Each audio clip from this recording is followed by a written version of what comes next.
और दिल को इतना भारी कर देता है कि सांस लेना भी मुश्किल लगने लगता है। वो सवाल ये है कि कुछ लोग दूसरों को इतना दुख देकर, इतना तोड़कर, इतना रुलाकर रात को चैन से कैसे सो जाते हैं? क्या उनके अंदर कोई दिल नहीं होता? क्या उनके अंदर कोई आत्मा नहीं होती?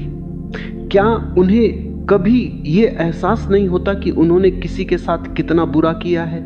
ये सवाल सिर्फ एक सवाल नहीं है, ये एक चीख है, एक ऐसी चीख जो अंदर ही अंदर गूंजती रहती है। जब कोई इंसान आपके भरोसे को तोड़ता है, जब कोई इंसान आपकी भावनाओं के साथ खिलवाड़ करता है, जब कोई आपकी अच्छाई का फायदा उठाता है, जब कोई आपको बिना किसी वजह के दुख पहुंचाता है, तब ये सवाल मन में उठता है। और ये सवाल इतना गहरा होता है कि इसका जवाब पाना बहुत मुश्किल लगता है। सोचिए उस इंसान के बारे में जिसने किसी पर पूरा भरोसा किया, जिसने अपना दिल खोल कर रख दिया, जिसने सोचा कि ये दुनिया अच्छी है, ये लोग अच्छे हैं, मैं अगर अच्छा करूंगा तो मेरे साथ भी अच्छा होगा। और फिर एक दिन उसका वो भरोसा टूट जाता है। वो इंसान जिस पर उसने सबसे ज्यादा विश्वास किया, वही उसे धोखा दे देता है। वो इंसान जिसे उसने अपना सबसे करीबी माना, वही उसकी पीठ में छुरा घोंप देता है। और फिर वो दुखी इंसान देखता है कि जिसने ये सब किया वो बिल्कुल सामान्य जी रहा है, वो हंस रहा है, खा रहा है, पी रहा है, सो रहा है, जैसे कुछ हुआ ही नहीं, जैसे उसने कोई गलती ही नहीं की, जैसे किसी का दिल तोड़ना कोई बड़ी बात ही नहीं है। ये देखकर दुखी इंसान के मन में एक आग सी लग जाती है। उसका दिल कहता है कि ये कैसा अन्याय है, ये कैसी दुनिया है जहां बुरा करने वाला आराम से जी रहा है और जिसके साथ बुरा हुआ वो तड़प रहा है। ये कैसा ईश्वर है जो ये सब देख रहा है और चुप है? ये कैसा विधान है जहां अच्छे लोगों के साथ बुरा होता है और बुरे लोग मजे करते हैं? ये भावना बहुत स्वाभाविक है, ये बिल्कुल इंसानी भावना है। जब किसी को चोट लगती है तो दर्द होता है, और जब दर्द होता है तो गुस्सा आता है, और जब गुस्सा आता है तो मन में बदले की भावना जागती है। यह कोई बुरी बात नहीं है कि आपके मन में बदले का विचार आया। यह इसलिए आया क्योंकि आप इंसान हैं, आपके अंदर भावनाएं हैं, आपके अंदर एक दिल है जो धड़कता है, जो महसूस करता है, जो दर्द को पहचानता है। जब कोई इंसान दुखी होता है, जब उसके साथ अन्याय होता है, तो उसके मन में कई तरह के विचार आते हैं। पहला विचार होता है अविश्वास का। वो मान ही नहीं पाता कि ये उसके साथ हुआ। उसे लगता है कि शायद ये सपना है, शायद ये सच नहीं है, शायद कोई गलतफहमी है। फिर जब सच्चाई सामने आ जाती है तो दूसरा विचार आता है दर्द का, एक गहरा भीतरी दर्द जो हड्डियों तक जाता है, जो रात को सोने नहीं देता, जो खाने का स्वाद छीन लेता है, जो दुनिया की हर खुशी को फीकी कर देता है। और फिर आता है तीसरा विचार, बदले का विचार। मन कहता है कि जैसा इसने मेरे साथ किया वैसा मैं भी इसके साथ करूंगा।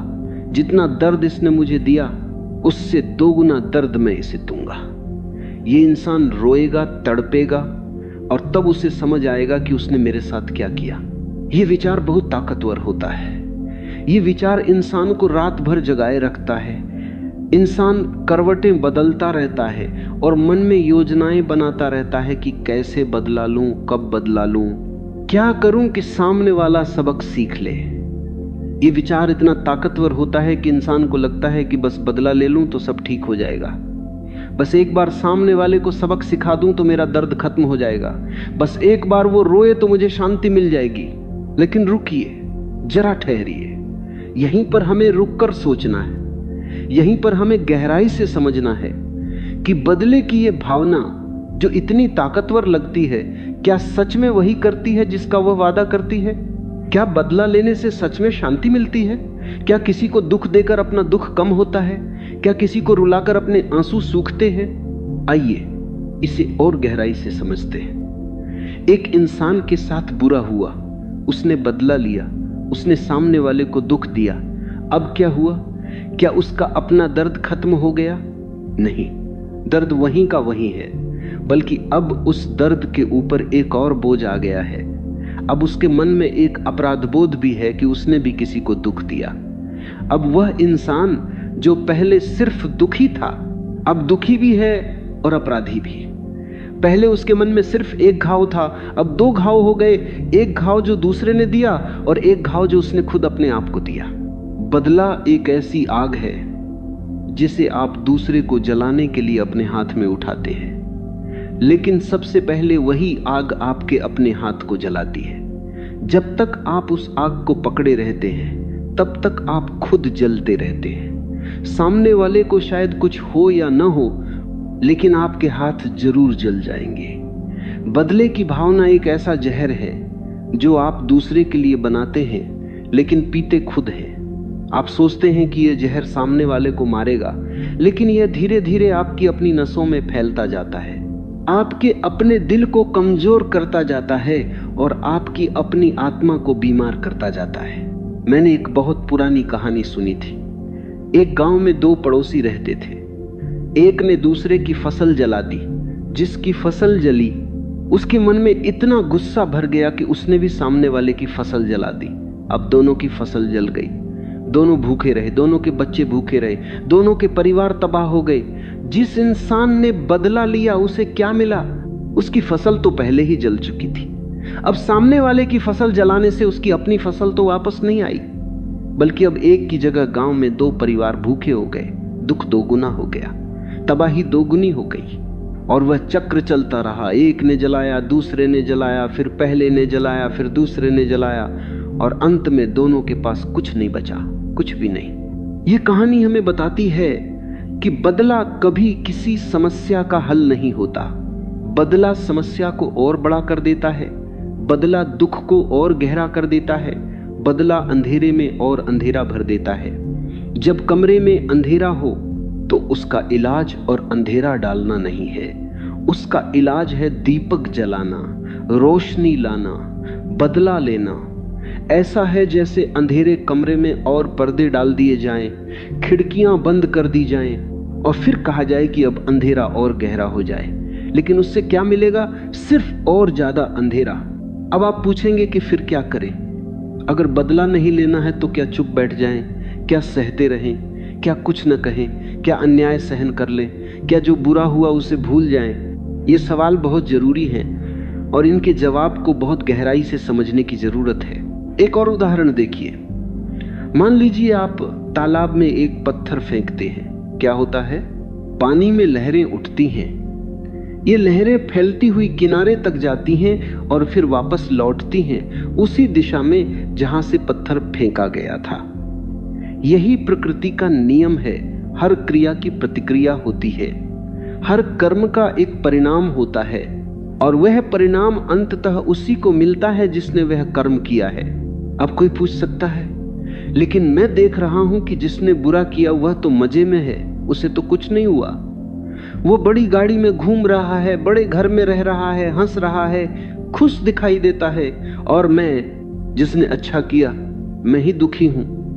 तो फिर कर्म का नियम कहां काम कर रहा है? यह सवाल बिल्कुल स्वाभाविक है, लेकिन इसका जवाब भी उतना ही गहरा है। देखिए, हम अक्सर केवल बाहर की चीजें देखते हैं जो दिखाई देती हैं, लेकिन हर इंसान के भीतर एक ऐसी दुनिया होती है जो दिखाई नहीं देती। जो व्यक्ति बाहर से हंस रहा है, क्या आप जानते हैं कि वह भीतर से कैसा महसूस करता है? जो बड़ी गाड़ी में घूम रहा है, क्या आप जानते हैं कि उसे रात को चैन की नींद आती है या नहीं? जो बड़े घर में रहता है, क्या उस घर में सचमुच शांति है? अक्सर ऐसा होता है कि जो इंसान बाहर से सबसे ज्यादा खुश दिखता है वही अंदर से सबसे ज्यादा टूटा हुआ होता है। जो व्यक्ति सबसे ज्यादा हंसता है, कई बार वही अंदर सबसे ज्यादा रोता है। कर्म का फल तुरंत नहीं मिलता, यह समझना बहुत जरूरी है। जब आप एक बीज बोते हैं तो अगले ही दिन पेड़ नहीं उगता। उस बीज को समय चाहिए, उसे पानी चाहिए, धूप चाहिए, हवा चाहिए और सबसे जरूरी समय चाहिए। कुछ बीज कुछ हफ्तों में उगते हैं, कुछ महीनों में, और कुछ को सालों लग जाते हैं, लेकिन वे उगते जरूर हैं। कोई भी बीज हमेशा के लिए जमीन में दबा नहीं रहता। ठीक उसी तरह कर्म का फल भी किसी न किसी समय जरूर मिलता है, शायद आज नहीं, शायद कल नहीं, शायद इस साल भी नहीं, लेकिन कभी न कभी जरूर मिलता है। और जब मिलता है तो पूरा मिलता है, कभी कभी ब्याज समेत।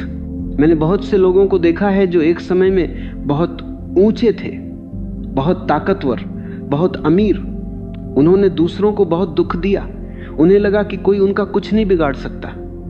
लेकिन समय ने करवट ली और सब कुछ बदल गया। जो व्यक्ति कभी सबसे ऊपर था वही एक दिन सबसे नीचे आ गया। जिसके सामने लोग हाथ जोड़ते थे वही एक दिन खुद लोगों के सामने हाथ जोड़ने लगा। यही कर्म का फल है। यह देर से आता है, लेकिन जब आता है तो इतना भारी होता है कि संभालना मुश्किल हो जाता है। इसीलिए जब कभी आपके मन में यह विचार आए कि जिसने आपके साथ बुरा किया उसे कुछ क्यों नहीं हो रहा, तो बस इतना याद रखिए, कर्म का चक्का धीरे घूमता है लेकिन रुकता नहीं। पानी धीरे धीरे बहता है लेकिन पत्थर को भी घिस देता है। समय धीरे चलता है लेकिन सबसे बड़े साम्राज्यों को भी मिटा देता है। कर्म भी धीरे धीरे काम करता है, लेकिन जब करता है तो कोई उससे बच नहीं पाता। अब एक और महत्वपूर्ण बात समझते हैं। जब हम बदले के बारे में सोचते हैं तो असल में हम क्या कर रहे होते हैं? हम उस व्यक्ति को अपने दिमाग में जगह दे रहे होते हैं जिसने हमें दुख पहुंचाया। हम उसके बारे में सोचते रहते हैं, उसके खिलाफ योजनाएं बनाते हैं, उसके बारे में बातें करते हैं। मतलब साफ है, जिस व्यक्ति ने हमें चोट पहुंचाई वह अभी भी हमारे जीवन का हिस्सा बना हुआ है। वह अभी भी हमारे ऊपर राज कर रहा है। शायद वो हमारे बारे में सोच भी नहीं रहा, लेकिन हम दिन रात उसी के बारे में सोच रहे हैं। ये कितनी अजीब बात है। जरा सोचिए, जिस व्यक्ति ने आपको दुख दिया वह अपनी जिंदगी जी रहा है, वह काम कर रहा है, खा रहा है, सो रहा है, और आप उसके बारे में सोच सोच कर अपनी नींद खो रहे हैं, अपनी भूख खो रहे हैं, अपनी खुशी खो रहे हैं। तो असल में नुकसान किसका हो रहा है, उसका या आपका? आप उसे सजा देने की सोच रहे हैं, लेकिन असल में आप खुद को सजा दे रहे हैं। आप उसे कैद करने की सोच रहे हैं, लेकिन असल में आप खुद कैद हैं उसकी यादों की कैद में, उस दर्द की कैद में, उस गुस्से की कैद में। बदला न लेने का मतलब यह नहीं है कि आप उस व्यक्ति को माफ कर दें। माफ करना और बदला न लेना ये दोनों अलग बातें हैं। अगर आप तैयार नहीं हैं तो आपको किसी को माफ करने की मजबूरी नहीं है। माफी एक प्रक्रिया है और ये समय लेती है, लेकिन बदला न लेना एक फैसला है, और ये फैसला आप अभी ले सकते हैं। यह फैसला उस व्यक्ति के लिए नहीं बल्कि आपके लिए है। ये इसलिए नहीं कि वो व्यक्ति बदले के लायक नहीं है, बल्कि इसलिए कि वो आपके और समय के लायक नहीं है। आपका समय बहुमूल्य है, आपकी ऊर्जा बहुमूल्य है, आपका जीवन बहुमूल्य है। इसे किसी को बर्बाद करने में मत लगाइए, इसे खुद को बनाने में लगाइए। एक बहुत सुंदर बात कही गई है, जो पानी बह गया वह वापस नहीं आता। नदी कभी पीछे नहीं बहती, वह हमेशा आगे बहती है, और बहते बहते अंततः समुद्र तक पहुंच जाती है। अगर नदी बार बार पीछे मुड़कर देखती रहे कि कहां कहां पत्थर आए, कहां रास्ता कठिन था, कहां मोड़ आए, तो वह कभी समुद्र तक नहीं पहुंचेगी। लेकिन नदी पीछे नहीं देखती, वो बस बहती रहती है, हर पत्थर को पार करती है, हर मोड़ से गुजरती है और अंत में समुद्र में मिल जाती है। हमें भी नदी की तरह होना चाहिए, बहते रहना चाहिए, आगे बढ़ते रहना चाहिए। जो बीत गया उसे बीतने दीजिए, जो हो गया उसे होने दीजिए। अपनी ऊर्जा आगे लगाइए, पीछे नहीं। लेकिन ये सब कहना जितना आसान है, करना उतना आसान नहीं। मैं ये बात जानता हूं, जब चोट ताजा होती है, जब घाव हरा होता है, तब ये बातें अक्सर खोखली लगती हैं। तब लगता है कि ये सब वही लोग कहते हैं जिनके साथ कभी कुछ बुरा नहीं हुआ, जिन्हें असली दर्द का अनुभव नहीं है। और ये भावना भी स्वाभाविक है। जब दर्द होता है तो दर्द सच में होता है, उसे नकारा नहीं जा सकता, छुपाया नहीं जा सकता और कम करके नहीं आंका जा सकता। दर्द को महसूस करना जरूरी है। रोना आए तो रोइए, गुस्सा आए तो गुस्सा कीजिए, दुखी होना हो तो दुखी होइए, लेकिन एक समय के बाद उठिए, खुद को संभालिए और आगे बढ़िए। दर्द को अपना शिक्षक बनाइए, जेलर नहीं। दर्द से सीखिए, लेकिन दर्द में कैद मत रहिए। कर्म का सिद्धांत सिर्फ बुरे कर्मों के लिए नहीं है, यह अच्छे कर्मों के लिए भी उतना ही लागू होता है। जैसे बुरे कर्मों का बुरा फल मिलता है, वैसे ही अच्छे कर्मों का अच्छा फल भी मिलता है। जो व्यक्ति दूसरों की मदद करता है उसे भी किसी न किसी रूप में मदद मिलती है। जो व्यक्ति दूसरों को खुशी देता है उसके जीवन में भी खुशी लौट कर आती है। जो व्यक्ति दूसरों के दुख में साथ देता है उसके कठिन समय में भी कोई न कोई उसके साथ खड़ा होता है। यह भी कर्म का नियम है और यह उतना ही निश्चित है जितना बुरे कर्मों का फल मिलना। इसलिए अगर आपके साथ बुरा हुआ है तो निराश मत होइए। अगर आपने अच्छे कर्म किए हैं तो उनका फल आपको जरूर मिलेगा। शायद आज नहीं, शायद कल नहीं, लेकिन मिलेगा जरूर। जैसे किसान बीज बोकर धैर्य रखता है कि फसल आएगी, वैसे ही आपको भी धैर्य रखना होगा। किसान हर दिन बीज को खोद कर नहीं देखता कि अंकुर निकला या नहीं। वो बस पानी देता रहता है, देखभाल करता रहता है और भरोसा रखता है कि समय आने पर फसल आएगी। आपको भी ऐसा ही करना है। अच्छे कर्म करते रहिए, अच्छे बने रहिए और भरोसा रखिए कि समय आने पर सब अच्छा होगा। एक और बात जो बहुत गहरी है वो ये कि कर्म सिर्फ बड़े कामों में नहीं होता, कर्म हर छोटे छोटे काम में होता है। आपने किसी को मुस्कुरा कर देखा, ये भी कर्म है। आपने किसी का दिल दुखाया, ये भी कर्म है। आपने किसी भूखे को खाना खिलाया, ये भी कर्म है। आपने किसी की बुराई की, ये भी कर्म है। हर पल हर क्षण हम कर्म कर रहे हैं और हर कर्म का हिसाब रखा जा रहा है। ये हिसाब कौन रख रहा है? प्रकृति, ये सृष्टि, ये ब्रह्मांड, जिसे कोई ईश्वर कहता है, कोई प्रकृति कहता है, कोई नियति कहता है, कोई कर्म कहता है। नाम कुछ भी हो, लेकिन वो शक्ति है जो हर चीज का हिसाब रखती है और वो शक्ति कभी गलती नहीं करती। सोचिए एक पेड़ के बारे में। पेड़ को कोई काटता है, पत्थर मारता है, डालें तोड़ता है, लेकिन पेड़ क्या करता है? वो फिर भी फल देता है, वो फिर भी छाया देता है, वो फिर भी ऑक्सीजन देता है। पेड़ कभी ये नहीं कहता कि तुमने मुझे पत्थर मारा तो मैं तुम्हें फल नहीं दूंगा। पेड़ अपना काम करता रहता है, वो देता रहता है, चाहे उसे कुछ मिले या न मिले। और प्रकृति उस पेड़ की देखभाल करती है, उसे पानी मिलता है, धूप मिलती है, मिट्टी से पोषण मिलता है। प्रकृति अपने उन बच्चों की हमेशा देखभाल करती है जो दूसरों को देते हैं। यह भी कर्म का नियम है। अब एक और पहलू है जो समझना बहुत जरूरी है, वो ये कि कर्म का फल सिर्फ बाहरी नहीं होता। कर्म का सबसे बड़ा फल अंदरूनी होता है। जो इंसान बुरे कर्म करता है उसका सबसे पहला और सबसे बड़ा नुकसान ये होता है कि वो अंदर से खोखला हो जाता है, उसकी आत्मा कमजोर हो जाती है, उसका मन अशांत हो जाता है। वो बाहर से चाहे कितना भी खुश दिखे, अंदर से वो हमेशा बेचैन रहता है। उसे हमेशा डर लगता है कि कहीं सच सामने ना आ जाए। उसे हमेशा चिंता रहती है कि कहीं लोगों को पता न चल जाए। वो हमेशा एक मुखौटा पहने रहता है और मुखौटा पहनकर जीना बहुत थकान भरा होता है, बहुत भारी होता है। ये भी कर्म का फल है जो तुरंत मिलता है लेकिन बाहर से दिखता नहीं। और जो इंसान अच्छे कर्म करता है उसे भी तुरंत फल मिलता है। वो फल है आंतरिक शांति। जब आप किसी की मदद करते हैं तो आपके अंदर एक गर्माहट आती है। जब आप किसी को खुश करते हैं तो आप खुद भी खुश होते हैं। जब आप सच बोलते हैं तो आपका सीना तना रहता है। जब आप ईमानदारी से जीते हैं तो आपको किसी का डर नहीं होता। ये आंतरिक शांति, ये भीतरी सुकून, ये अच्छे कर्मों का तुरंत मिलने वाला फल है।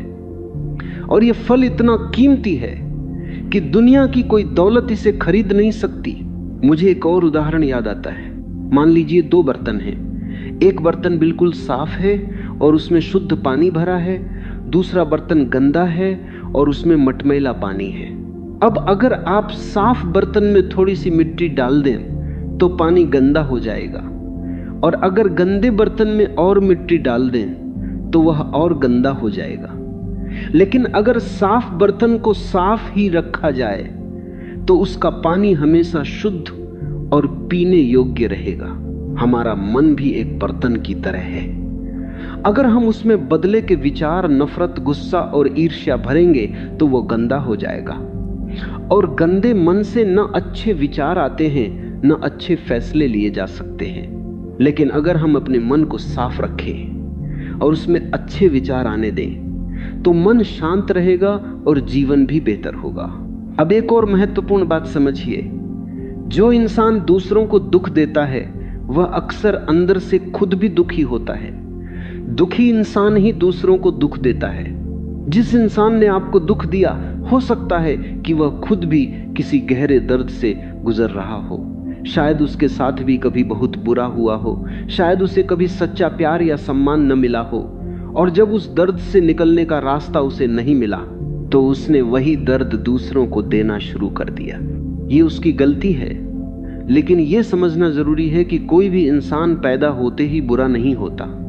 बुराई या तो सिखाई जाती है या हालात उसे पैदा कर देते हैं। यह समझ इसलिए जरूरी है ताकि हमारे दिल का बोझ हल्का हो सके। जब हम समझते हैं कि सामने वाला भी एक इंसान है जिसकी अपनी कमजोरियां और मजबूरियां हैं, तो हमारा गुस्सा और नफरत थोड़ी कम हो जाती है। एक सुंदर विचार है, अंधेरे को अंधेरे से नहीं हटाया जा सकता, केवल रोशनी ही उसे हटा सकती है। उसी तरह नफरत को नफरत से नहीं मिटाया जा सकता, केवल प्रेम ही उसे मिटा सकता है। जब कोई आपके साथ बुरा करता है और आप उसके बदले में अच्छा करते हैं, तो यह आपकी सबसे बड़ी ताकत होती है, क्योंकि उस समय आपने अपने गुस्से और कमजोरी पर जीत हासिल की होती है। लेकिन अच्छा करने का मतलब ये नहीं कि आप खुद को नुकसान पहुंचाएं या बार बार उसी इंसान के पास जाएं जो आपको दुख देता है। इसका मतलब सिर्फ इतना है कि आप अपने अंदर नफरत और बदले की आग को जगह न दें। साथ ही अपनी रक्षा करना भी जरूरी है।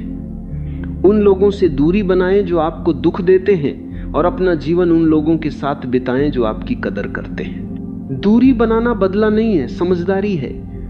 अगर रास्ते में कांटा हो तो उससे लड़ते नहीं, बस उससे बचकर निकल जाते हैं। जो लोग आपके जीवन में जहर घोलते हैं, उनसे दूरी बनाना आपका अधिकार है। उनके कर्म उनके साथ है, उनका हिसाब उनका है। आप अपना रास्ता देखिए। जीवन बहुत छोटा है। हम इस धरती पर सीमित समय के लिए आए हैं, लेकिन इस छोटे से समय में हम अक्सर झगड़ों, नफरत और बदले की आग में अपना कीमती समय बर्बाद कर देते हैं, और अंत में पता चलता है कि यह सब व्यर्थ था। वो समय जो हम खुश रहकर बिता सकते थे, अपने प्रियजनों के साथ जी सकते थे या कुछ अच्छा कर सकते थे, वो सब नफरत और बदले की आग में जल गया। एक बूढ़ा इंसान अपनी जिंदगी के आखिरी दिनों में कभी ये नहीं कहता कि काश मैंने और बदला लिया होता, काश मैंने और लोगों को दुख दिया होता, काश मैंने और नफरत की होती।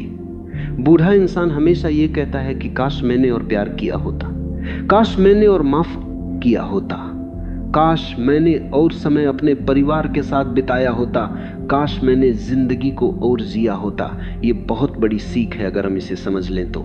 कर्म का सिद्धांत हमें यह भी सिखाता है कि हम अपने जीवन के लिए जिम्मेदार हैं। हम अपने कर्मों के लिए जिम्मेदार हैं। हम ये नहीं कह सकते कि उसने मेरे साथ बुरा किया इसलिए मैं बुरा बन गया। नहीं, उसने बुरा किया, ये उसकी जिम्मेदारी है, लेकिन आप कैसे जवाब देते हैं ये आपकी जिम्मेदारी है। आपके सामने हमेशा एक चुनाव होता है। आप बुराई का जवाब बुराई से दे सकते हैं, या आप बुराई का जवाब अच्छाई से दे सकते हैं, और आपका ये चुनाव ही आपके कर्म को तय करता है। आपका ये चुनाव ही तय करता है कि आपके जीवन में आगे क्या होगा। सोचिए कि आपके सामने दो रास्ते हैं। एक रास्ता बदले का है। इस रास्ते पर कांटे हैं, अंधेरा है, गड्ढे हैं। इस रास्ते पर चलकर आप शायद सामने वाले को दुख दे पाएं, लेकिन खुद भी जख्मी हो जाएंगे, और जब रास्ता खत्म होगा तो पाएंगे कि कहीं नहीं पहुंचे, बस वहीं है जहां से शुरू किया था, बल्कि और पीछे चले गए। दूसरा रास्ता है आगे बढ़ने का।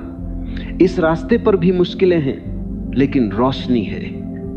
इस रास्ते पर भी चढ़ाई है, लेकिन आगे बढ़ने पर नजारा सुंदर होता जाता है। इस रास्ते पर चलकर आप कहीं पहुंचते हैं, आप बेहतर बनते हैं, आप मजबूत बनते हैं, आप खुश होते हैं। चुनाव आपका है। प्रकृति में एक और बहुत सुंदर उदाहरण है, कमल का फूल।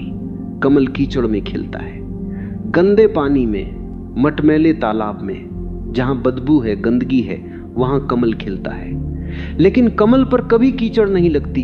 कमल हमेशा साफ रहता है, सुंदर रहता है, खुशबूदार रहता है।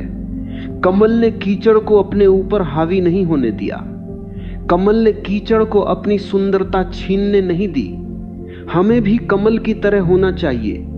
चाहे हमारे आसपास कितनी भी बुराई हो, कितनी भी गंदगी हो, कितने भी बुरे लोग हों, हमें अपनी अच्छाई नहीं छोड़नी चाहिए।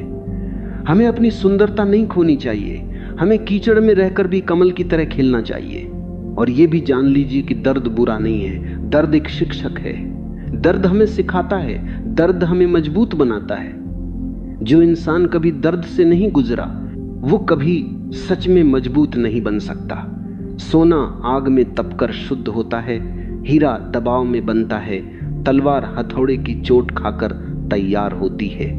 इसी तरह इंसान भी दर्द से गुजरकर मजबूत बनता है, परिपक्व बनता है, समझदार बनता है। जो दर्द आज आपको तोड़ रहा है, वही दर्द कल आपको बनाएगा। बस आपको उस दर्द को सही दिशा में इस्तेमाल करना सीखना होगा। दर्द को बदले में मत बदलिए, दर्द को ताकत में बदलिए, दर्द को प्रेरणा में बदलिए, दर्द को अपने जीवन का ईंधन बनाइए, जो आपको आगे बढ़ाए, नीचे न गिराए। बहुत से महान लोग इसलिए महान बने क्योंकि उन्होंने अपने दर्द को अपनी ताकत बनाया। उन्होंने अपनी तकलीफों को अपनी प्रेरणा बनाया। उन्होंने ये तय किया कि जो मेरे साथ हुआ वो बुरा था, लेकिन मैं उससे और बुरा नहीं बनूंगा, मैं उससे बेहतर बनूंगा। और वो बेहतर बने, वो महान बने, वो इतिहास में अमर हो गए। कर्म का एक गहरा पहलू ऐसा भी है जिसे लोग अक्सर भूल जाते हैं। कर्म केवल इस जन्म तक सीमित नहीं होता, यह जीवन दर जीवन चलता रहता है। आज हम जो हैं वो हमारे पिछले कर्मों का परिणाम है, और कल हम जो बनेंगे वह आज के कर्मों से तय होगा। यह एक अनंत चक्र है जो निरंतर चलता रहता है। इसलिए हर पल अच्छे कर्म करना आवश्यक है, क्योंकि हम केवल आज के लिए नहीं बल्कि अपने पूरे अस्तित्व के लिए जी रहे हैं। लेकिन इसका अर्थ यह नहीं कि हम केवल भविष्य की चिंता में जीते रहें। कर्म का सिद्धांत हमें वर्तमान में जीना सिखाता है। अभी इसी क्षण अच्छा करो, अभी सही निर्णय लो, किसी के चेहरे पर मुस्कान लाओ, अपने दिल से नफरत निकालो। कल की चिंता मत करो, कल का कर्म कल होगा, आज का कर्म आज करो। और आज का सबसे अच्छा कर्म है अपने दिल को हल्का करना, बदले का बोझ उतारना, गुस्से की गठरी छोड़ देना और हल्के होकर आगे बढ़ना। एक और बात समझना जरूरी है, जब कोई व्यक्ति आपको दुख देता है और आप बदला नहीं लेते, तो इसका मतलब यह नहीं कि आप हार गए। इसका अर्थ है कि आपने एक बड़ी लड़ाई जीत ली, वह लड़ाई जो आपके भीतर चल रही थी। गुस्से और शांति की लड़ाई, नफरत और प्रेम की लड़ाई, अंधेरे और उजाले की लड़ाई, और आपने उजाले को चुना, यही सबसे बड़ी जीत है। बाहरी लड़ाइयां जीतना आसान होता है, लेकिन भीतर की लड़ाई जीतना बहुत कठिन। जो व्यक्ति अपने भीतर की लड़ाई जीत लेता है, उसे बाहर की कोई लड़ाई हरा नहीं सकती। जो व्यक्ति शांत है, संतुष्ट है और भीतर से मजबूत है, उससे कोई तोड़ नहीं सकता। आप उससे गालियां दें, वह मुस्कुरा सकता है। आप उससे चोट पहुंचाएं, वह फिर भी खड़ा रहेगा। आप उससे सब कुछ छीन ले, वो फिर से बना सकता है, क्योंकि उसकी ताकत बाहरी चीजों में नहीं, उसके भीतर है। और भीतर की ताकत कोई छीन नहीं सकता। ये ताकत अच्छे कर्मों से आती है, सही निर्णयों से आती है, और ये इतनी गहरी होती है कि दुनिया की कोई बुराई इसे हरा नहीं सकती। इसलिए आज से एक काम कीजिए, अपने दिल में झांकिए, देखिए वहां क्या है। अगर बदले की भावना है तो उसे पहचानिए और स्वीकार कीजिए। कहिए, हाँ, मेरे भीतर गुस्सा है, नफरत है, बदले की भावना है। यह स्वाभाविक है क्योंकि आपको चोट लगी है। लेकिन साथ ही यह भी कहिए कि आप इन भावनाओं को अपने जीवन पर हावी नहीं होने देंगे। धीरे धीरे इन्हें जाने देंगे। शायद आज पूरी तरह नहीं जाएंगी, शायद कल भी नहीं, लेकिन हर दिन थोड़ा थोड़ा करके यह बोझ हल्का होता जाएगा। और एक दिन आप महसूस करेंगे कि आपका दिल हल्का हो गया है, आपकी सांसें गहरी हो गई हैं, आपकी नींद बेहतर हो गई है और आपकी हंसी सच्ची हो गई है। तब आपको समझ आएगा कि बदला न लेना ही सबसे बड़ा बदला था, खुश रहना ही सबसे बड़ा उत्तर था। और अंत में एक बात, जो व्यक्ति आपको दुख देकर आराम से सो रहा है वह वास्तव में उतना शांत नहीं होता जितना दिखता है। उसकी नींद में एक अनजानी बेचैनी होती है, उसके सपनों में एक छिपा हुआ डर और उसकी हंसी में एक खोखलापन। कर्म अपना काम कर रहा होता है, धीरे धीरे, चुपचाप, बिना किसी शोर के। और जब कर्म का फल पूरी तरह पकता है तब वो अवश्य गिरता है। उस समय समझ आती है, लेकिन अक्सर तब तक बहुत देर हो चुकी होती है।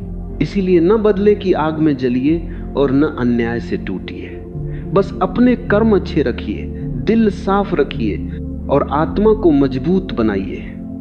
विश्वास रखिए कि इस सृष्टि में हर चीज का हिसाब है।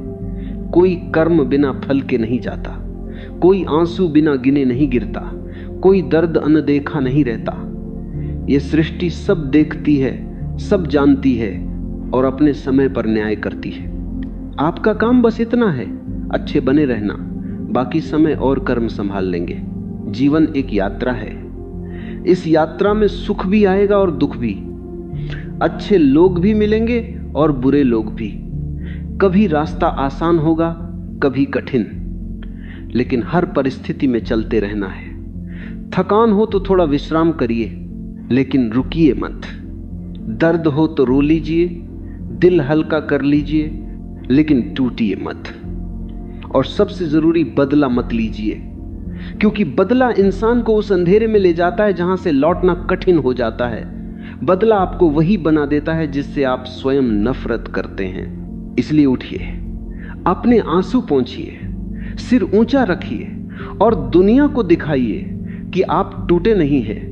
जिसने आपको तोड़ने की कोशिश की उसे दिखाइए कि आप और मजबूत हो गए हैं। जिसने आपको रुलाने की कोशिश की उसे दिखाइए कि आप और खुश हो गए हैं। जिसने आपको गिराने की कोशिश की उसे दिखाइए कि आप और ऊंचे उठ गए हैं। यही सबसे बड़ा बदला है, खुश रहकर, सफल होकर और अच्छा इंसान बनकर जीना।